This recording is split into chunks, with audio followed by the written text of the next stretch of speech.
Salam uşaqlar, bu günləri 3-cü sinif riyaziyyat dərsliyindən kəsr mövzusunu keçirəm.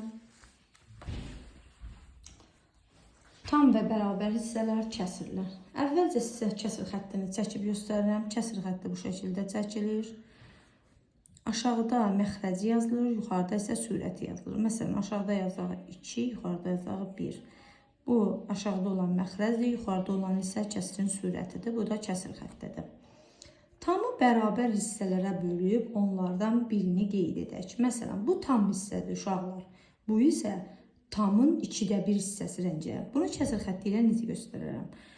2 hissəyə bölündüyü üçün aşağıdan 2 yazaram. Yuxarıda isə 1 hissəsi rəngləndiyi üçün yazaram 1. 2də 1 hissəsi rənglənib. Tamın 3də 1 hissəsi rənglərim. Kəsr xəttini çəkirəm. Aşağıda 3-yə yerə bölündüyü üçün 3 yazıram. Yuxarıda isə 1 yazıram. Tamın 4də 1 hissəsi rəngləyib, kəsr xəttini çəkirəm, məxrəcdə 4, sürətdə 1 yazıram. AB parçası neçə bərabər hissəyə bölünüb? Uşaqlar, baxırıq AB parçası 1 hissə, 2 hissə, 3 hissə, 4 hissəyə bölünüb. Deyir, AC parçası AB parçasının hansı hissəsidir? 4 yerə böldüyü üçün məxrəcdə 4 yazıram və AC parçası da bu parçanın 4də 1 hissəsini təşkil edir. Hansı şirniyyatlar bərabər hissələrə bölünür? Baxıram A variantına. A variantında bərabər hissələrə bölünməyib, çünki bu hissə böyükdür, bu hissələr balacadır. B variantında isə eyni hissələrə bölünüb. 4 bərabər hissəyə bölünüb. C-də bərabər hissələrə bölünməyib, çünki bu hissə ilə bu hissə fərqlidir.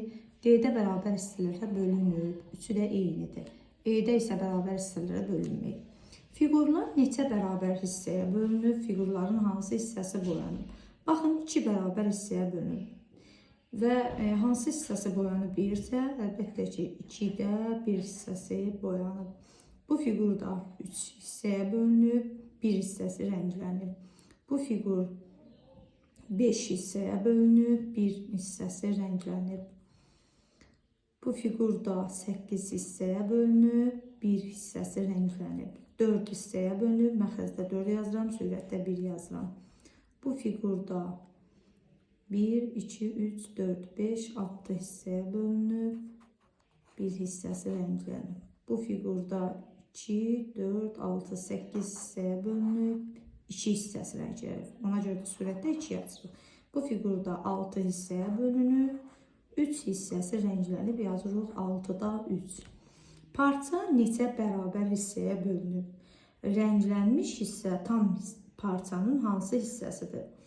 Parça 3 bərabər hissəyə bölünüb. Ancaq rənglənmiş hissə bu parçanın 3də 1 hissəsidir. Bu parçada 1, 2, 3, 4, 5, 6, 7, 8, 9 hissəyə bölünüb. Məxrəcdə 9 yazıram. Rənglənmiş hissədə 1 hissə olduğu üçün sürətdə də 1 yazıram. C-də də bu parça 1, 2, 3, 4, 5, 6, 7. 7 bərabər hissəyə bölünüb. Məxrəcdə 7 yazıram. Sürətdə isə 1 yazıram.